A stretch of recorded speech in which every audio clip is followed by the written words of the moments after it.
Bonjour à toutes et bonjour à tous. Bienvenue dans Mixing Génération, le podcast qui s'intéresse à la transmission entre les générations. Je m'appelle Mélissa Asli-Petit, je suis docteure en sociologie sur la thématique du vieillissement et des relations multigénérationnelles. J'ai décidé de lancer un podcast pour réinventer le regard sur le vieillissement. Je crois que mixer les générations, c'est ce qui changera le monde. Alors je veux donner la parole à des invités qui, par leur expérience de vie, par leurs actions, changent le monde et créent de meilleures conditions de vie pour les plus âgés, mais aussi pour nous, parce que cela nous concerne tous. Dans ce podcast, j'espère que vous serez inspirés et que vous aurez envie de créer ensemble un monde mélangé, ouvert, plus coloré, et surtout que vous prendrez conscience du lien puissant qui nous unit. Dans cette série, j'ai décidé de m'intéresser aux auteurs de littérature jeunesse et de romans graphiques pour comprendre la place des plus âgés dans ces supports. Les auteurs peuvent mettre en scène des relations intergénérationnelles dans leur ouvrage et ils vont participer à construire nos imaginaires et aussi notre éducation au vieillir. Les livres ne sont pas que de simples véhicules d'histoire et de récits, ils sont des médiateurs pour créer un pont entre les générations, pour transmettre et pour inciter chaque lecteur à réfléchir sur différents sujets. Alors à quoi servent les produits culturels ? J'ai relevé 3 éléments. Le premier, à construire nos imaginaires. Les produits culturels développent nos imaginaires, notre regard sur le monde et nous offrent des modèles. Parfois, ils évoquent certains sujets un peu osés, ce qui nous permet d'avoir un pas de côté pour regarder le monde autrement. À la suite d'une demande faite dans la lettre hebdo aux abonnés de Notre Temps sur les comportements des abonnés en matière de livres jeunesse, certains retraités ont ainsi souligné l'importance de l'expérience de la lecture auprès de leurs petits-enfants. Un abonné dit : c'est une expérience magnifique qui apporte beaucoup de plaisir à celui qui écoute, mais aussi à celui qui lit. J'ai le sentiment de passer le flambeau, de lui donner des clés pour sa vie. Le deuxième élément, sur les produits culturels, c'est l'éducation au vieillir. Les auteurs jeunesse et de romans graphiques ont fait évoluer les personnages au fil des dernières décennies. Par le passé, ils étaient parfois empreints de stéréotypes. Aujourd'hui, les auteurs introduisent dans le livre pour enfants une réflexion sur la solidarité, sur le temps qui passe et aussi sur le sens de la vie.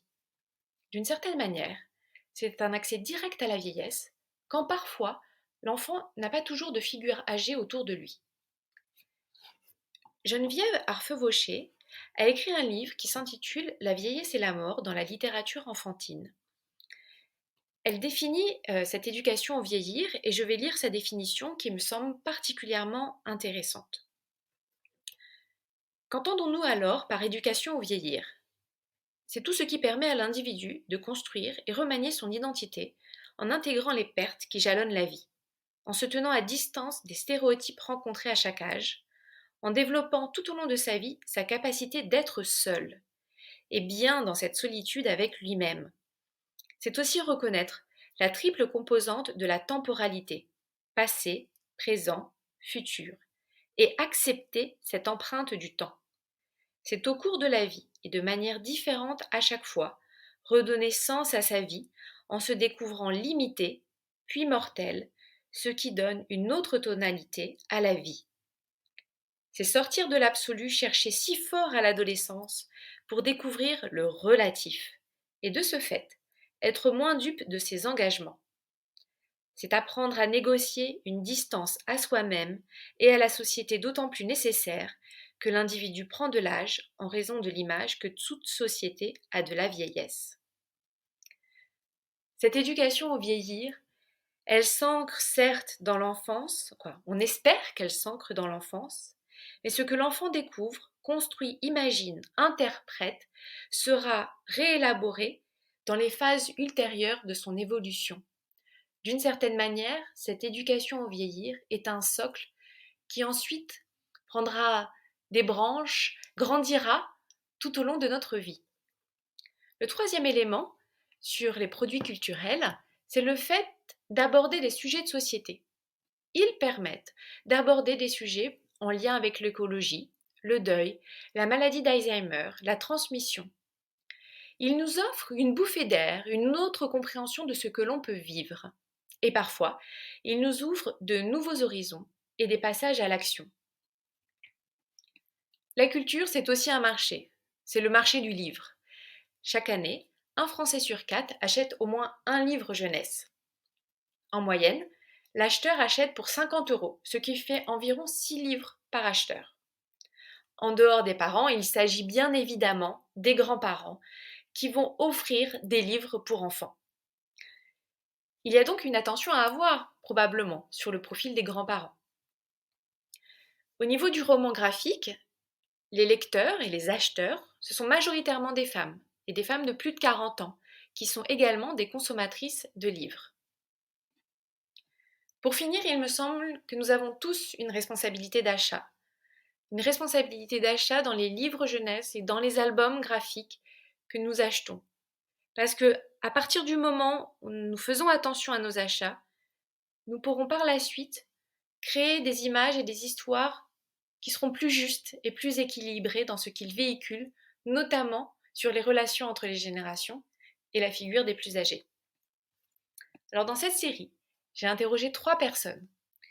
La première personne est Nathalie Wyss, qui est auteure de littérature jeunesse. Elle a écrit Le pays du grand ciel, Un marron dans la poche, qui est la mise en avant d'une relation entre sa grand-mère et elle-même, et également Ta berceuse, qui est une chanson qu'on se transmet de génération en génération de façon inconsciente.